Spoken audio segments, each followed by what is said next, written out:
नमस्कार, बहुत स्वागत है आपका। इंडिया वॉइस देख रहे हैं आप, मैं हूं आपके साथ शिवम सोनी। निकाय चुनाव के लिए भारतीय जनता पार्टी ने अपने मेयर प्रत्याशियों के नामों का ऐलान कर दिया है।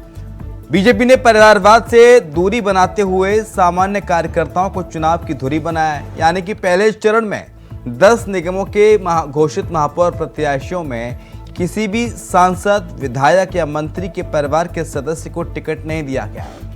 आगामी लोकसभा चुनाव के मद्देनजर आदि आबादी का भी पूरा ख्याल रखा गया और पूरी भागीदारी सुनिश्चित की गई है। पहले आप रिपोर्ट देखिए, समझिए पूरे मसले को, फिर चर्चा पे आते हैं।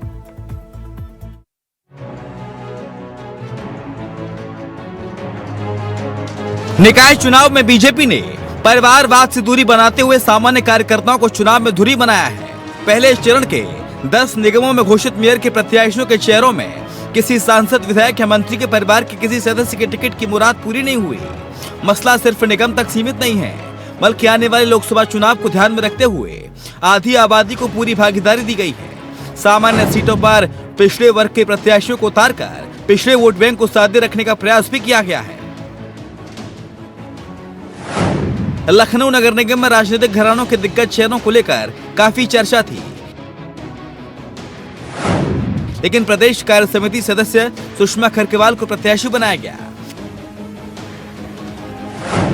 प्रयागराज में मंत्री नंदगोपाल गुप्ता नंदी की पत्नी अभिलाषा का टिकट काटकर वहां के महानगर अध्यक्ष उमेश चंद्र गणेश केसरवानी को टिकट दिया गया है। मथुरा वृंदावन में भी दिग्गज दावेदारों को दरकिनार कर महानगर अध्यक्ष विनोद अग्रवाल को मौका दिया गया है। आगरा में पूर्व विधायक हेमलता दिवाकर और झांसी में पूर्व विधायक बिहारी लाल आर्य को प्रत्याशी बनाकर पार्टी ने संदेश दिया है। बीजेपी ने मेयर के प्रत्याशियों के 10 चेहरों में 3 वैश्य, 2 ब्राह्मण, 1 कुर्मी, 1 तेली, 1 कोरी, 1 धोबी और 1 कायस्थ को प्रत्याशी बनाकर सामाजिक समीकरण भी साधा है। प्रयागराज से उमेश चंद्र गणेश केसरवानी, मुरादाबाद से विनोद अग्रवाल और मथुरा वृंदावन से विनोद अग्रवाल को प्रत्याशी बनाकर वैश्य समाज को साधा है। वाराणसी से अशोक तिवारी और लखनऊ से सुषमा खरकेवाल, पहाड़ी ब्राह्मण को टिकट दिया गया। पार्टी ने गोरखपुर से कायस्थ समाज के डॉक्टर मंगलेश श्रीवास्तव को प्रत्याशी बनाकर कायस्थ समाज को साधने की कोशिश की है। दिलचस्प बात यह है कि निकाय चुनाव के जरिए बीजेपी ने आधी आबादी के साथ पिछड़ों को साधने की कोशिश भी की। पालिका और नगर पंचायतों में अध्यक्ष पद पर 45% तक महिलाओं को मौका दिया गया है। इतना ही नहीं, अवध क्षेत्र में ही बलरामपुर, श्रावस्ती, सीतापुर, उन्नाव और लखीमपुर में सामान्य वर्ग की सीटों पर पिछड़े वर्ग से गुप्ता, साहू, जायसवाल, लोधी, कुर्मी समाज के प्रत्याशियों को टिकट दिए गए हैं। वहीं पार्टी के घोषित 99 नगर पालिका परिषद के अध्यक्ष पद के उम्मीदवारों में 43 महिलाओं को प्रत्याशी बनाया गया है। अनारक्षित सीटों पर भी महिलाओं को मौका दिया गया है। हालांकि नगर निगमों की घोषित 10 प्रत्याशियों में महिलाओं के लिए आरक्षित 3 सीटों पर ही टिकट दिया गया है। पार्टी ने मुस्लिम प्रत्याशियों पर भी विश्वास जताया है। 3 पालिकाओं में अध्यक्ष पद पर मुस्लिमों को टिकट दिया गया है। अवध पश्चिम क्षेत्रों में नगर पंचायत अध्यक्ष पद पर भी मुस्लिम प्रत्याशी उतारे गए हैं। यानी जातियों के गणित के साथ साथ सामाजिक समीकरणों को साधने के साथ साथ बीजेपी ने आधी आबादी को पूरी भागीदारी देकर लोकसभा चुनाव के मद्देनजर अभी से एक सियासी संकेत और संदेश जरूर दे दिया है। Bureau report, India voice.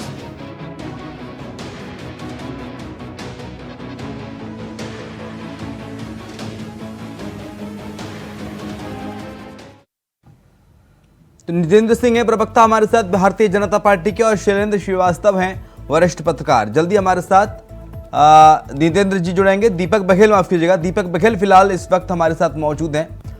Deepak ji बहुत स्वागत है आपका, शैलेंद्र जी आपका बहुत स्वागत है। लेकिन शुरुआत शैलेंद्र जी आपसे दरअसल समझना चाहेंगे, बीजेपी ने ये जो परिवारवाद पर सीधी चोट की, किसी मंत्री, विधायक के पुत्र को, पुत्री को, किसी परिवार के सदस्य को टिकट नहीं दिया गया, महिलाओं की खासतौर पर भागीदारी सुनिश्चित की गई है, तो इससे संदेश और संकेत क्या जाता है लोकसभा चुनाव के लिहाज से अगर बात की जाए तो, निकाय चुनाव में टिकट वितरण से?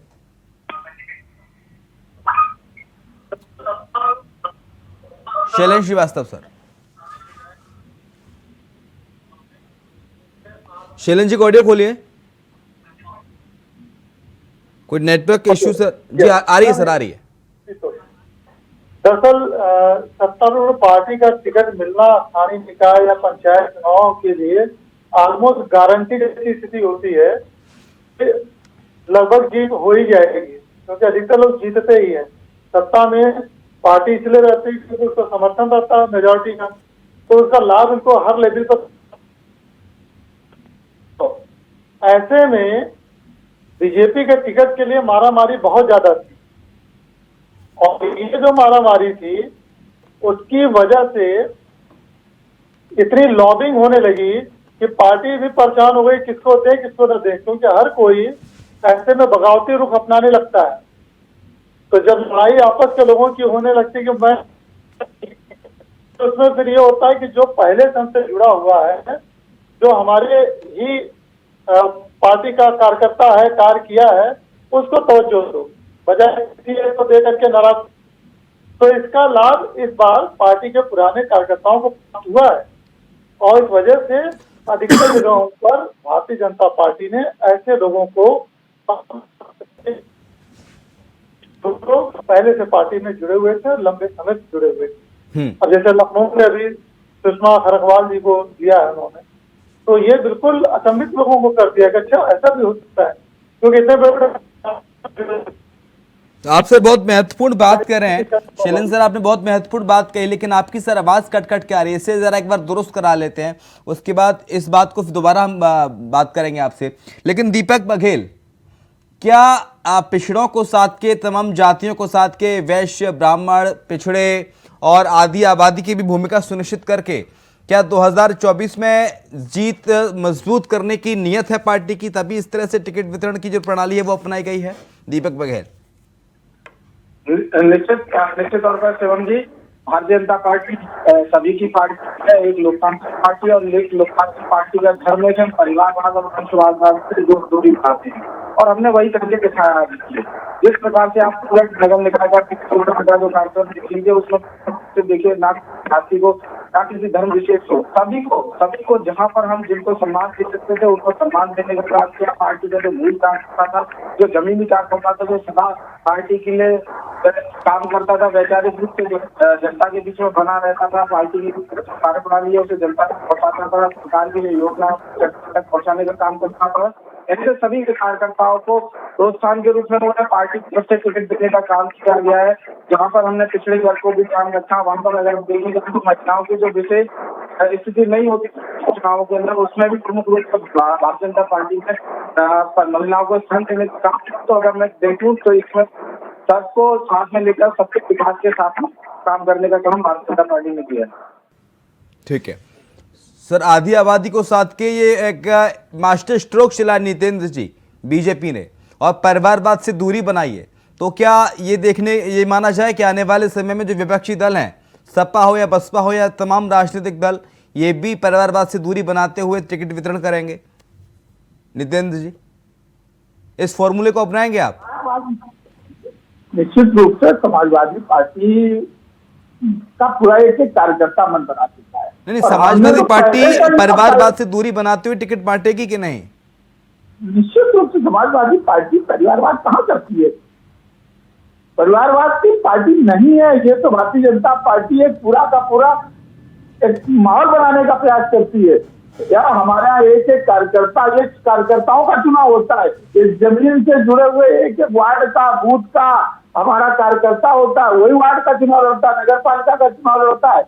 ये आप कह रहे हैं परिवारवाद की पार्टी नहीं है, तो फिर बीजेपी पूछती है कौन है? सुनिए तो सही सर, आपने कहा कि परिवारवाद की पार्टी नहीं है, तो बीजेपी पूछती है फिर मुलायम सिंह यादव, शिवपाल यादव, अखिलेश यादव, डिम्पल यादव, रामगोपाल यादव, ये फिर कहाँ के हिस्से हैं?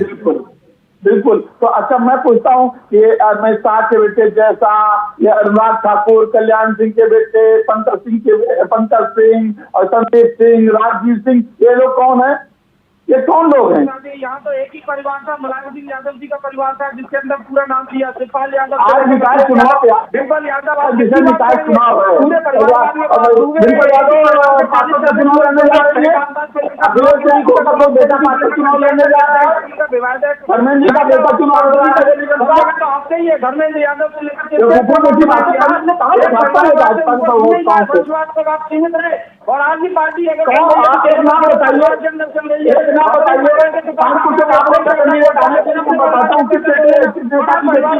आरोप लगा रहे भारतीय जनता पार्टी के ऊपर, शर्म आनी चाहिए, स्वीकार करना। तुमको तुम लोग आ जाते हैं, आप नहीं जानते हैं किसी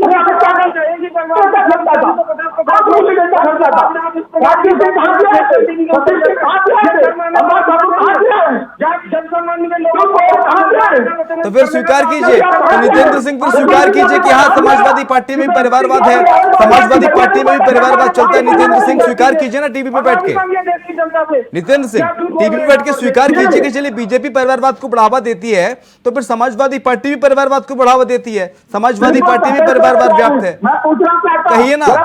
नहीं आपने कहा, आपने अनुराग ठाकुर का नाम लिया, आपने जय शाह का नाम लिया, आपने पंकज सिंह का नाम लिया, तो फिर आप स्वीकार कीजिए कि हाँ समाजवादी पार्टी में भी परिवारवाद है, बीजेपी में जैसे है वैसी समाजवादी पार्टी में है, हम बीजेपी से अलग नहीं है।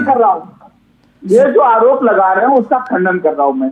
नहीं, कोई आरोप नहीं आपने अनुराग ठाकुर का नाम लिया, आपने जय शाह का नाम लिया, आपने पंकज सिंह का नाम लिया, तो फिर स्वीकार कीजिए कि हाँ मुलायम सिंह यादव, अखिलेश यादव, डिम्पल यादव, शिवपाल यादव, राम गोपाल यादव ये परिवारवाद का हिस्सा है। जैसे बीजेपी में परिवारवाद है उससे ज्यादा तो भाई हमारे पास परिवारवाद है। ये संघर्ष का परिवारवाद है, ये संघर्ष है, संघर्ष का रास्ता चुन करके आया यादव ने, अखिलेश यादव समाजवादी पार्टी पहला पद उनका था, राष्ट्रीय युवा आंदोलनों के प्रभारी, वो संघर्ष करके आए हैं, पार्टी के आज राष्ट्रीय अध्यक्ष है, नेताजी नहीं है धरती पर। और नगर निगम का कौन सा चुनाव लड़ने जा रहा है जरा इस परिवार से बता दीजिए। समाजवादी पार्टी से धर्मेंद्र यादव जी का बेटा लड़ रहा है, अखिलेश जी का बेटा लड़ रहा है, राम गोपाल जी का बेटा लड़ रहा है, शिवपाल जी का बेटा लड़ रहा है, किसका बेटा लड़ रहा है भाई? नगर निगम का चुनाव होने जा रहा है, कार्यकर्ताओं का चुनाव है, इसको गुमराह मत करिए। ठीक है, समाजवादी पार्टी टिकट वितरण में किस तरह की भूमिका निभाने जा रही है नितेंद्र सिंह? समाजवादी पार्टी टिकट वितरण में किस तरह की भूमिका निभाने जा रही है ये बताइए। बिल्कुल 5-7 और एक कार्यकर्ता जो हमारा वार्ड का कार्यकर्ता है, बूथ का कार्यकर्ता है, जमीन का कार्यकर्ता, वही चुनाव लड़ने जा रहा है, किसी नेता का बेटा चुनाव लड़ने नहीं जा रहा है। एक आध परिस्थितियां हो सकती जहां कोई बहुत मजबूत नेता रहा और महिला सीट हो गई आरक्षित, तो यहाँ हो सकता है कि उसकी पत्नी चुनाव कर रही हो। इसके अलावा पूरे पार्टी की लिस्ट उठा देंगे, एक आरोप नहीं लगा सकते। और ये तो भारतीय जनता पार्टी में दर्जनों उदाहरण दे देंगे। ठीक है, लेकिन दीपक बघेल देखिए एक आध नेता का बेटा तो टिकट लड़ सकता है, अगर मजबूत उसकी दावेदारी है तो उसे टिकट तो दिया जाएगा ना दीपक बघेल जी। देखिए मैं क्या कह रहा हूँ शिवम जी, हाँ। पहले परिवारवाद चलता था, परिवारवाद के और वंशवाद के अंदर एक नई डेफिनेशन और आ गई, संघर्ष का परिवार। सर आपने आरोप लगाया समाजवादी पार्टी पर परिवारवाद को लेकर, नितेंद्र सिंह कह रहे हैं अमित शाह का बेटा जय शाह, पंकज सिंह, अनुराग ठाकुर, ये सब ये भी तो परिवारवाद की ही निशानी है ना, जीते जागते हैं आपकी पार्टी में। मैं शिवम जी वहीं आ रहा हूँ। देखिए इन्होंने एक नई टर्म इजाद किया, संघर्ष का परिवारवाद। अगर इनके परिवार के अंदर 40-40 लोग एक ही परिवार के अंदर राजनीति के अंदर आए तो वो संघर्ष का परिवारवाद है। और यहाँ किसी पार्टी के अंदर एक परिवार नहीं है, एक परिवार के नितिन सर एक एक करके सर दर्शक सुन नहीं पाएंगे, आप क्या बोल रहे हैं क्या नहीं बोल रहे हैं, दर्शकों को पता नहीं चल पाएगा ना सर। एक एक करके अपनी बात रखिए, एक एक करके। दीपक बघेल को बात पूरी करने दीजिए नितिन जी, फिर आप अपनी बात रखिएगा। नितिन जी को ऑडियो डाउन कर दीजिए पीसीआर, दीपक बघेल को अपनी बात रखने दीजिए। दीपक जी बात। अखिलेश यादव चुनाव लड़वाते हैं ना, तो आजमगढ़ जाते हैं, धर्मेंद्र यादव के पास में जाते हैं, गोना की सीट पर प्रचार करने जाते हैं, केवल मैनपुरी में उनकी अगर पत्नी डिम्पल यादव की लड़ती है चुनाव तो पूरा जोर लगा देते हैं। इसे परिवारवाद कहते हैं। एक ही परिवार की अगर लिस्ट उठाई जाए तो ब्लॉक प्रमुखी से लेकर पंचायत से लेकर सहकारिता के अंदर लगातार अगर किसी का प्रतिनिधित्व तो उसे परिवारवादी कहते हैं। और यहाँ पर अलग अलग परिवार नहीं है, एक ही वंशवाद, एक ही वंशावली चल रही है। अगर पिछड़ों में भी अगर यादव में भी टिकट देना था तो परिवार के इतर देते तो समझ में आता। आप पिछड़ों की बात कर रहे हैं, आप यादवों की बात कर रहे हैं, पर एक ही वंशावली को आगे बढ़ाना वाला तो परिवारवाद कहलाता है, वो संघर्ष का परिवारवाद नहीं कहलाता है। ये बात समझनी चाहिए। परंतु देखिए भारतीय जनता पार्टी ने आप पूरे 10 नगर निगमों की सीटों की टिकट उठा के देख लीजिए, अगर एक भी कार्यकर्ता ना हो, एक भी किसी परिवार से आता हो, कोई मंत्री विधायक के सांसद के यहाँ से आता हो, तो हम स्वीकार करते हैं हमने गलत टिकट वितरण किया, हमने जन सामान्य कार्यकर्ताओं को दिया, महानगर अध्यक्षों को दिया, केंद्रीय कार्य समिति सदस्यों को दिया। हमने तो ऐसे कार्यकर्ताओं को काम दिया जो बिल्कुल जमीनी स्तर पर काम करते थे, जो समाज सेवी थे, ऐसे लोगों को टिकट देने का काम किया जिससे सब जनता के बीच में भारतीय जनता पार्टी की विश्वसनीयता बनी रहे, और उसी के साथ में ऐसे लोगों को उठाकर लाने का काम किया। हमने पिछड़े समाज के, कोई समाज के, ऐसे सभी समाज के लोगों को आगे बढ़ाने का काम किया, उनका प्रतिनिधित्व राजनीति के अंदर बढ़ाने का काम किया। क्या ये समाजवादी पार्टी कर सकती है? ये केवल मुस्लिम यादव दलित कैसे एक फॉर्मूला बनाने में लगे हुए हैं, जहां भाईचारे की बात आ जाती है, अगर किसी अपराधी पर गोली चल जाती है, तो अगर किसी का एनकाउंटर हो जाता है अपराधी का, तो भाईचारे की बात आ जाती है। तो ये लोग तो अभी केवल तुष्टीकरण की राजनीति करने वाले। ठीक है सर, अतीक अहमद की हत्या पर चर्चा कर चुके हैं, कई सारे डिबेट कल पूरे दिन हमने इसी पे डिबेट किए थे। ठीक है, इस मुद्दे पर फिर कभी आएंगे, लेकिन शैलेंद्र सर, क्या बीजेपी का ये मजबूत दाव मान के चलते हैं आने वाले चुनावों के हिसाब से? जो परिवारवाद से दूरी बनाने की कोशिश दिखाई है बीजेपी ने, और जो आधी आबादी को भरपूर मौका दिया है, वो कैसे मास्टर स्ट्रोक साबित होगा, कैसे गेम चेंजर साबित होगा आने वाले समय में? शैलेंद्र श्रीवास्तव सर। देखिए, निश्चित रूप से अगर कार्यकर्ता को, पुराने कार्यकर्ता को अगर मौका दिया जाता है, हाँ। तो यह संदेश बहुत पॉजिटिव, सकारात्मक रूप से अन्य कार्यकर्ताओं में जाता है कि हमारा भी नंबर आएगा, हमें भी मिल सकता है। और जब मिलने की संभावना होती है सत्ता में, तभी किसी पार्टी से कोई व्यक्ति जुड़ता है, किसी पार्टी के लिए कार्य करता है, और कार्यकर्ता के रूप में जान पहचान अपनी बनाता है। और उम्मीद ही ना हो तो वो नहीं जाएगा।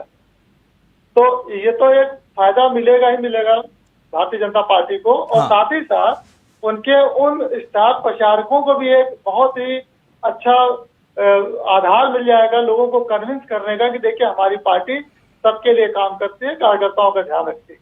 यानी कि हर कोई परिचित अपरिचित इसके साथ जुड़ सकता है। हाँ। इसका लाभ तो इनको मिलेगा। दूसरी बात रही कि इन्होंने आधी आबादी को जो दिया है, तो वो तो क्योंकि सीट ही आरक्षित है महिलाओं के लिए, तो इस नाते देना पड़ा है, और जहाँ जहाँ पर है वहीं पर दिया है। एक सामान्य रूप से कोई बहुत ज्यादा उसके लिए तो नहीं कर सकते, क्योंकि इसमें यही फार्मूला चलता है, कहाँ कौन जीत सकता है, कौन जीतने की स्थिति में है, और किसके द्वारा ज्यादा लॉबिंग की गई है। ऐसे लोगों को ये टिकट मिलता है, दी गई है। फिर भी इस बात के लिए बधाई की पात्र है कि इन्होंने किसी भी वजह से अपने बाकी जो लॉबी के जो मुखिया लोग थे, उनको उन्होंने किनारे बैठाया और पार्टी के कार्यकर्ता को उन्होंने दिया, और इसका असर बाकी पार्टियों पर भी पड़ेगा, क्योंकि हर जगह इस तरह की लॉबिंग है। तो वो भी यही सोचेंगे कि अगर उन्होंने दे दिया अपने कार्यकर्ताओं को, तो हम लोग भी क्यों न दे दें। तो इसका लाभ सभी को मिलेगा कमोबेश, क्योंकि कहा गया है कि एक व्यक्ति अगर अच्छा काम करने लगता तो धीरे धीरे उसकी सुगंध चारों तरफ फैलती है। तो शुरुआत करने की देरी है, इन्होंने शुरुआत करी है बहुत अरसे बाद, तो इसका असर हर जगह पड़ेगा, और अन्य पार्टियां भी उम्मीद करते हैं। लेकिन शैलेंद्र जी, मुझे लगता है कि यही एक खूबी है शायद बीजेपी की, कि वो आम कार्यकर्ता को, छोटे से कार्यकर्ताओं को ले जाके शीर्ष पर बैठा देती है। इसका उदाहरण हमने देखा है, खुद प्रधानमंत्री को देखा है, हमने योगी आदित्यनाथ को देखा है। यही एक खूबी है भारतीय जनता पार्टी की, जो परिवारवाद से परे कार्यकर्ता पर फोकस करती है। इसमें कोई दो राय नहीं, वो अपने कार्यकर्ताओं को आगे बढ़ाते हैं, और शायद उसी वजह से आज प्रधानमंत्री के पद पर मोदी जैसे व्यक्ति पहुंचे हुए, वरना उनका बैकग्राउंड चाय वाले के परिवार का था, तो कहाँ से वहां तक पहुंच पाते। वो कहीं जिले स्तर के कोई विधायक बन जाते तो बहुत बड़ी बात थी। वो तो प्रधानमंत्री बने हुए, नीति नियंता बने हुए हैं इस समय बहुतों के। तो ये निश्चित रूप से यही लोकतंत्र का आधार भी है। लोकतंत्र में ये नहीं होता है कि आप केवल अपने रिश्तेदारों को ही शामिल करें। एक संशोधन करना चाहूंगा, यहाँ पर परिवारवाद की बात आ रही थी। तो जैसे हर पार्टी कहती है कि ये परिवार है, तो जब हर पार्टी कहती है परिवार है, तो फिर परिवार के जितने लोग शामिल हो सब परिवारवादी हो गए। बल्कि जो आरोप लगाना चाहिए वो ये कि रिश्तेदार वाली पार्टी नहीं है, कि केवल अपने रिश्तों को ही शामिल रखा है और बाकियों को नहीं किया है। ये मेरे भाई हैं, ये मेरे चाचा हैं, ये भतीजे हैं, भांजे हैं, ये मतलब चाचा के साले हैं, ये उनके बहनोई हैं। वो वाला जो पार्ट होता है उस पर प्रतिबंध आना चाहिए, क्योंकि बाकी लोग उसमें शामिल नहीं हो पाते। बाकी लोग शामिल होने के लिए फिर रिश्तेदारी निकालनी पड़ती। तो ये संशोधन होना चाहिए। क्योंकि परिवारवाद के ऊपर में एक बात ये भी है हाँ। कि जब कोई व्यक्ति अगर जैसे सामाजिक कार्य करता है तो उसका पूरा परिवार उससे प्रभावित होता है। अगर अच्छा करेगा तो उनको अच्छा उसका लाभ मिलता है और बुरा करेगा तो बुरा मिलता है। अगर कोई खतरा होता है, जैसे मान लीजिए कोई विधायक हुआ या मंत्री हो गया, तो खतरा सिर्फ उस व्यक्ति विशेष तक नहीं होता, उसके परिवार के बच्चों को, भतीजों को, उनके परिवार के करीबी लोगों को, सबको होता है। तो ये सबका दायित्व है कि उन सबका संरक्षण करें। तो एक लिमिट तक तो लेकिन दीपक बघेल साहब, गाली नहीं। जिन लोगों का टिकट आपने काटा, क्या वो परफॉर्मेंस पे खरे नहीं उतर पाए? जो उनको पार्टी ने जो गाइडलाइन जारी की वो प्रॉपर पूरी नहीं कर पाए? क्या आपको उनके हारने का डर सता रहा था जिन लोगों का टिकट काटा गया है? देखो, भारतीय जनता पार्टी के अंदर शिवम जी तो निरंतरता बनी रहती है, नवीनता बनी रहती है, और ये भारतीय जनता पार्टी की खूबसूरती है कि वो हर बार नए अपने कार्यकर्ताओं को मौका देने का काम करती है और कुछ पुरानों को भी मौका देने का काम करती है। और कई जगह पर देखिए आरक्षण की स्थिति बदली है, तो जो अलग अलग परिस्थितियों के अंदर को देखा जाए तो अलग अलग स्थितियों में भूपेंद्र चौधरी ने कहा था कि जेताऊ को टिकट दिया जाएगा कुछ दिन पहले, यानी कि जिन लोगों का टिकट कटा वो हारने वाले थे, परफॉर्मेंस उनकी ठीक नहीं, तो उन्होंने काम नहीं किया अपने क्षेत्र के लिए, ये माना जाए? अरे शिवम जी समझिए ना, देखिए हम मान के चलिए, अगर मथुरा का मैं उदाहरण लूं तो पहले पिछड़े एससी में आता था, अनुसूचित में आता था, आज वो सामान्य हो गया, तो अब उसमें अनुसूचित का मेयर थोड़ी ना बना सकते हैं, सामान्य वर्ग का मेयर लेकर आए, वहां पर विनोद अग्रवाल जी को लेकर आए हैं। ऐसे ही फिरोजाबाद में सुरेंद्र राठौर जी का हुआ। अगर आगरा की बात करें तो यहाँ अनुसूचित महिला हुई, तो यहाँ पर हम नवीन जैन की जगह पर यहाँ पर हेमलता दिवाकर जी को लेकर आए। तो ऐसे जो परिवर्तन करने की स्थिति है आरक्षण के बाद में बदली है, तो उनको लेकर आए। बाकी हमें नए कार्यकर्ताओं को मौका देने का काम होता है। देखिए, जनसामान्य की पार्टी है, जनता की पार्टी है, जो कार्यकर्ता की पार्टी है। यहाँ का जो निचले स्तर का जो कार्यकर्ता है वो प्रधानमंत्री पद तक नहीं जा सकता और राष्ट्रपति पद तक नहीं जा सकता। तो यही ऐसी विशेषताओं वाली पार्टी के अंदर तो ये सारी निरंतरता बनी रहती है, नवीनता बनी रहती है, और उनकी नवीनता और एकता के लिए आगे काम कर रही है भारतीय जनता पार्टी। आप विश्वास मानिए शिवम जी, जहाँ कई पार्टियां लगातार महिलाओं के आरक्षण की बात करती है, महिलाओं की तेजी बनती है, पर उन्होंने पूछेगा उन्होंने कितनी महिलाओं को टिकट दिया। ठीक है, लेकिन नितेंद्र सिंह बीजेपी कह रही है कि हमारी यही खूबी और खूबसूरती है कि हम एक आम कार्यकर्ता को भी मौका देते हैं और देश के शीर्ष पद पर बैठा देते हैं, और तभी तो भारतीय जनता पार्टी अब विश्व की सबसे बड़ी पार्टी बनकर उभरी है, इसी खूबी की वजह से, क्योंकि परिवारवाद को हमेशा परे रख के चली है बीजेपी। देखिए, भारतीय जनता पार्टी जिस तरीके से आरोप प्रत्यारोप करती है, अभी इन्होंने कहा, इन्होंने यादव परिवार, मैं अभी इनसे पूछना चाहता हूँ, मेरे सामने एक लिस्ट है, ये लिस्ट है, अभी मैं पढ़ के सुना देता हूँ। मेयर के 17 नामों की लिस्ट जारी हुई। पहले नाम से आप लीजिएगा, लखनऊ वंदना मिश्रा, काजल निषाद, अजय श्रीवास्तव, रघुवीर चौधरी, सीमा प्रधान, अर्चना वर्मा, इससे लेकर मजरूब, आलोक पांडे। कोई एक नाम 17 में यादव बता दीजिए कि हमने एक यादव किया हो। जाति और परिवार तो छोड़ दीजिए, नहीं, यादवों को तो दे तो रही है समाजवादी पार्टी, यादवों को समाजवादी पार्टी भरपूर टिकट दे रही है, तो फिर बीजेपी देखे क्या करेगी? दीपक बघेल कह रहे हैं भाई यादवों को मौका चाहिए था, समाजवादी पार्टी भरपूर मौका दे रही है।